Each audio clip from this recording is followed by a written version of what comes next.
औज़ुबिल्लाहिमिनश्शैतानिर्रजीम बिस्मिल्लाहिर्रहमानिर्रहीम। अस्सलाम वालेकुम नाज़रीन, मैं हूँ आपका मेज़बान तनवीर अली ताहिर और आप देख रहे हैं तनवीर अली ताहिर ऑफिशियल। आज हम मौजूद हैं सियालकोट की तहसील पसरूर में, जहाँ पर हमारे साथ मौजूद हैं पाकिस्तान मरकज़ी मुस्लिम लीग के नामज़द उम्मीदवार राना मकबूल एडवोकेट साहिब, जो कि हल्का PP 48 से जो है इलेक्शन लड़ रहे हैं। और ये हम आपको बताते चलें कि ये पसरूर बार के साबका सेक्रेटरी रह चुके हैं। इसके अलावा पसरूर की सियासत में, अमली सियासत में गुज़श्ता 15 सालों से ये बहुत मुतहर्रक हैं और अपना बेहतरीन किरदार अदा कर रहे हैं।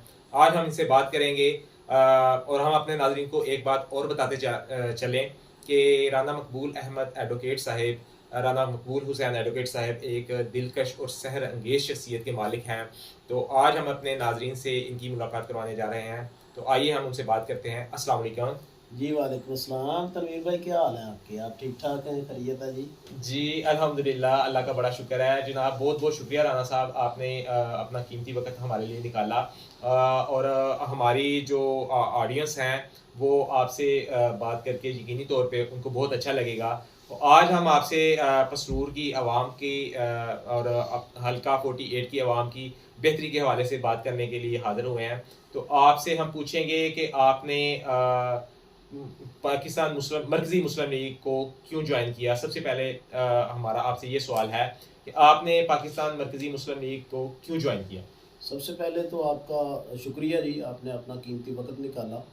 तो मेरे भाई सबसे अहम जो बुनियादी बात है वो ये है कि इस रियासत की जो बुनियाद है वो दो कौमी नज़रिया है। तो दो कौमी नज़रिए की बुनियाद पे बनने वाला मुल्क इस बात का मुतकाज़ी है कि कोई ऐसी सियासी जमात उसमें काम करे जो लोगों के नज़रियात की तर्जमानी कर रही हो। तो एक तो अल्हम्दुलिल्लाह पाकिस्तान मरकज़ी मुस्लिम लीग दो कौमी नज़रिए की बुनियाद पे कायम की गई है और ये सही मानों में अवामी अमंगों की तर्जुमान है। तो इसलिए मैंने बाहमी मुशावरत के बाद ये फ़ैसला किया कि ये वाहद एक ऐसा सियासी प्लेटफार्म है जिससे अवाम की बेहतर नुमाइंदगी हो सकती है। तो इस हवाले से इस प्लेटफार्म का इंतखाब किया है। अच्छा राना साहब, गुज़श्ता कुछ सालों से हल्का PP 48 का जो वोट बैंक है और जो आवाम है, वो कुछ सियासी अदम इस्तेहकाम का शिकार है, ज़हनी तौर पे अवाम। तो अवाम की जो उम्मीदें हैं उनका महवर इस वक़्त जैसे कि आपकी जमात ने आपको नामज़द किया है, तो इस हवाले से आपके पास क्या प्लान है अवाम की बेहतरी के लिए? ये जो इस हवाले से आपका सवाल है ये बड़ी अहमियत का अमल है। ये तो हमारे कायद मोहम्मद अली जिन्ना रहमतुल्लाह अलैह ने इस हवाले से हमारी जो प्रायोरिटीज़ हैं वो तय कर दी हुई हैं। ये जो डॉक्टर अल्लामा इकबाल साहब ने पाकिस्तान के हवाले से जो ख्वाब देखा, तो ये एक इस्लामी फलाही रियासत का ख्वाब था।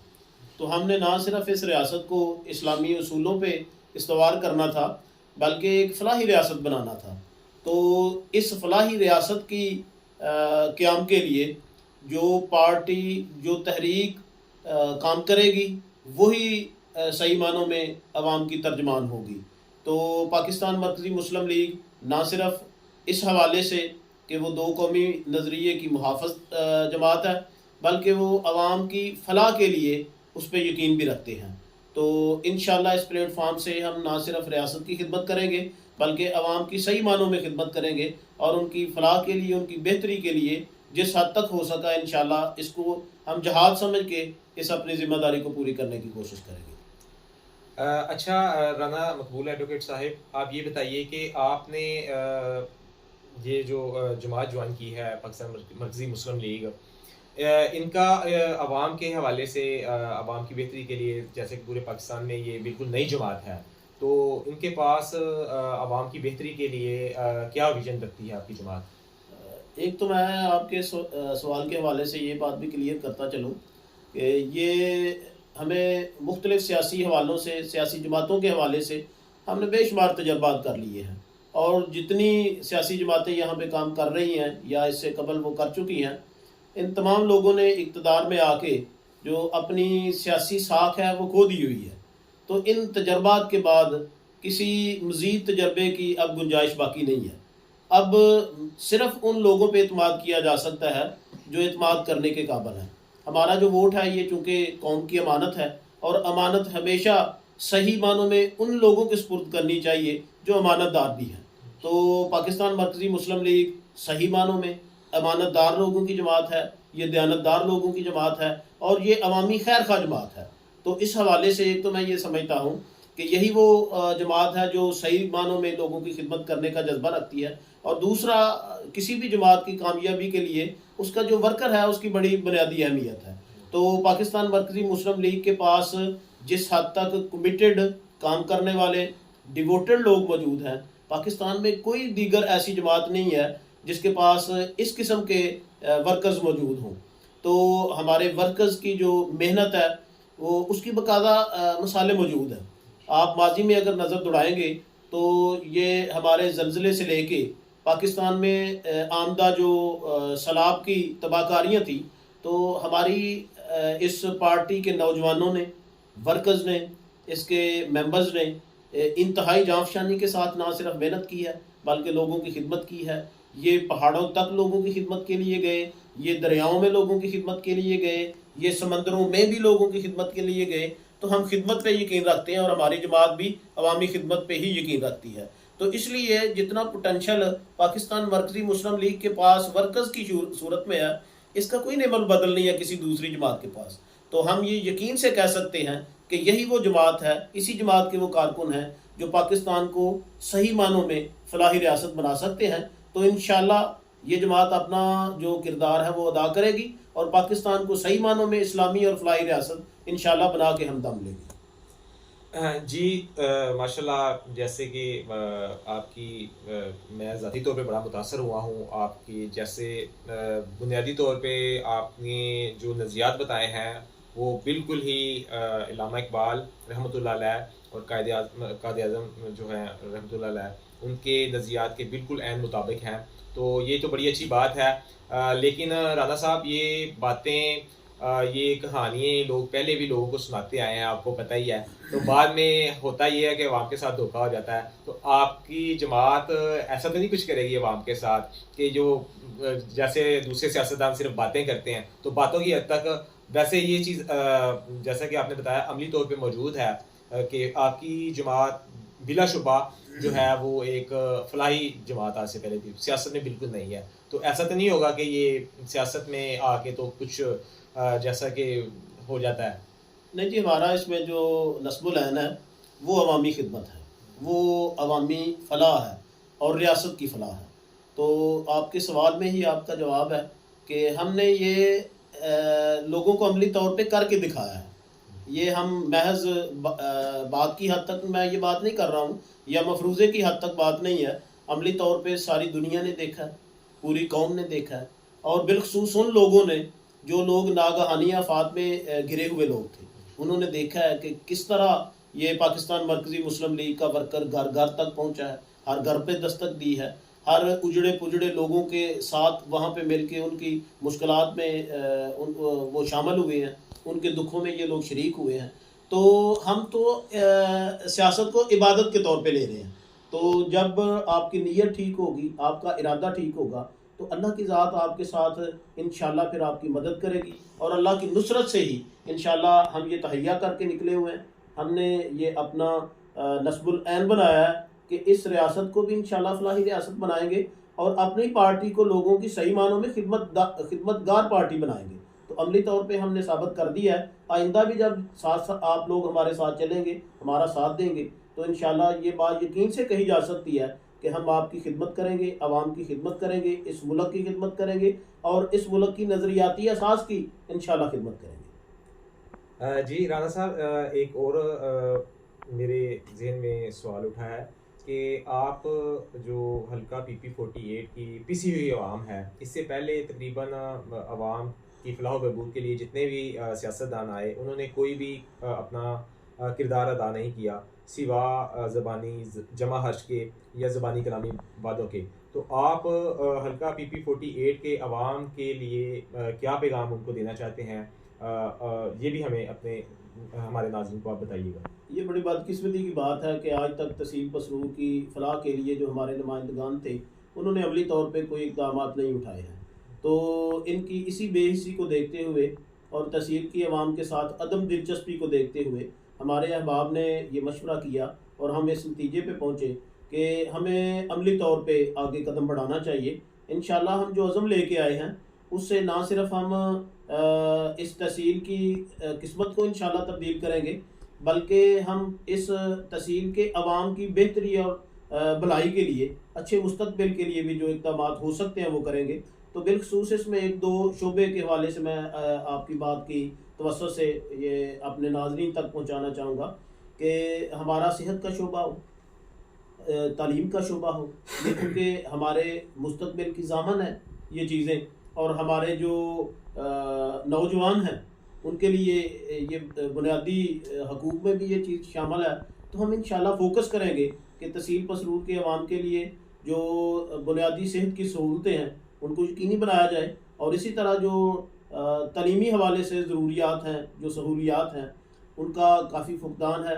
हमारे मौजूदा सियासतदानों की अदम दिलचस्पी की वजह से हम बहुत पीछे रह गए हैं। तो इंशाल्लाह ये प्रायोरिटी बेसिस पे हमारी तरजीहात में ये बात होगी कि अपने नौजवान के लिए, अपने बूढ़ों के लिए, अपने बीमारों के लिए, अपने बेटे और बेटियों के अच्छे मुस्तकबिल के लिए जिस हद तक हो सका इंशाल्लाह इसको इबादत समझ के इसको पूरा करेंगे।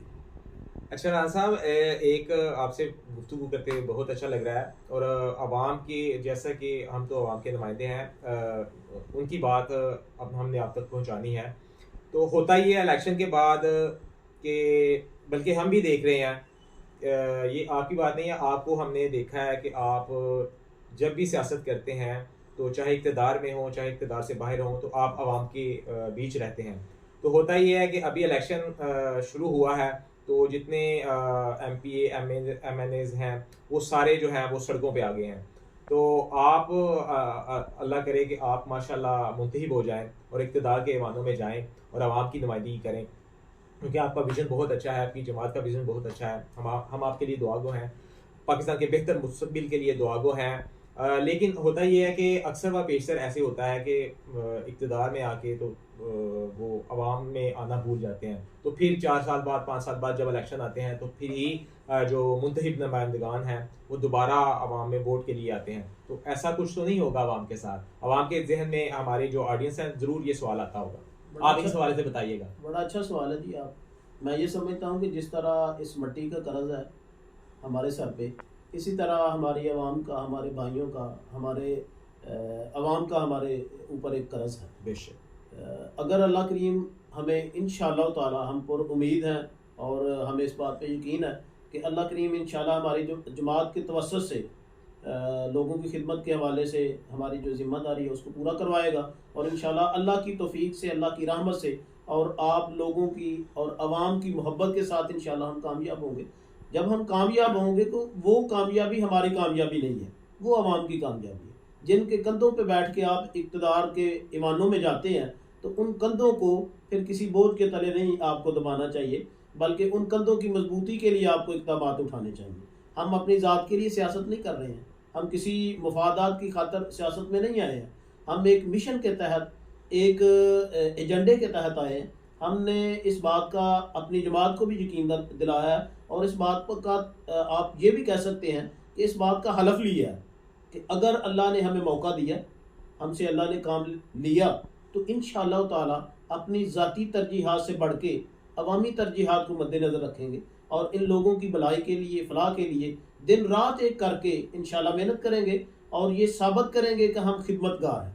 हमने चौधरी नहीं बनना। इस चौधरी कल्चर के खात्मे के लिए हमने अमली इक़दाम उठाए हैं, और इंशाअल्लाह अमली तौर पे अगर हमारी जो पार्टी है, अल्लाह इसको मुनासिब नुमाइंदगी देता है, और जिस तरह आवाम का अब रुझान मैं देख रहा हूँ, मुझे बड़ी खुशी है, और आपके तवज्जुह से मैं ये नाज़रीन तक अपनी खुशी का इज़हार करना चाहूँगा कि मैं आवाम में गया हूँ, मैंने लोगों को देखा है, लोग बड़े जोश के साथ हमारी पार्टी के साथ जो है वो शामिल हो रहे हैं। तो इंशाअल्लाह ताला हम ये बात साबित करेंगे कि जो जमहूरियत की जो रूह है वो लोगों के ज़रिए लोगों की हुक्मरानी और लोगों की फलाह के लिए है। तो सही मानों में जो जमहूरियत है उसके लिए इक़दाम उठाएंगे, और हम इस ख़ास कल्चर के ख़ात्मे के लिए इंशाअल्लाह अमली इक़दाम भी उठाएंगे, और ये बात साबित करेंगे कि ये अवाम की ताकत है, अवाम के लिए ही इसको इस्तेमाल होना चाहिए। तो इस हवाले से मैं आप लोगों को यकीन दिलाता हूँ, मैं अपनी आवाम को यकीन दिलाता हूँ कि हम इंशाअल्लाह ताला आपकी दी हुई अमानत को सही मानों में वापस लौटाएंगे और आपकी खिदमत करेंगे। इंशाअल्लाह हम आप लोगों को मायूस नहीं करेंगे। जी राना साहब, आपकी बातें यकीनी तौर पे ना सिर्फ मुझे बल्कि अब हमारे सुनने वाले जो नाज़रीन हैं उनको भी मुतासर कर रही होंगी। तो हम आपकी जमात के लिए ना सिर्फ आपकी जमात के लिए बल्कि पूरे पाकिस्तान के लिए, आलम इस्लाम की बेहतरी के लिए दुआगो हैं और अल्लाह रब्बुल इज़्ज़त से दुआ करते हैं कि अल्लाह रब्बुल इज़्ज़त उनको इक़्तिदार से नवाज़े जो पाकिस्तान और आलम इस्लाम के सही तौर पे मुहाफ़िज़ हैं और उनके लिए, पाकिस्तान की अवाम के लिए, आलम इस्लाम के लिए सही तौर पर अमली इक़दामात करना चाहते हैं। अल्लाह पाक उनकी जो है वो मदद फ़रमाए, क्योंकि मौजूदा जो दौर जा रहा है उसमें पाकिस्तान और आलम इस्लाम इस वक़्त बहुत सी मुश्किलात का शिकार है। तो आपको राना साहब से मुलाकात, आज की मुलाकात कैसी लगी?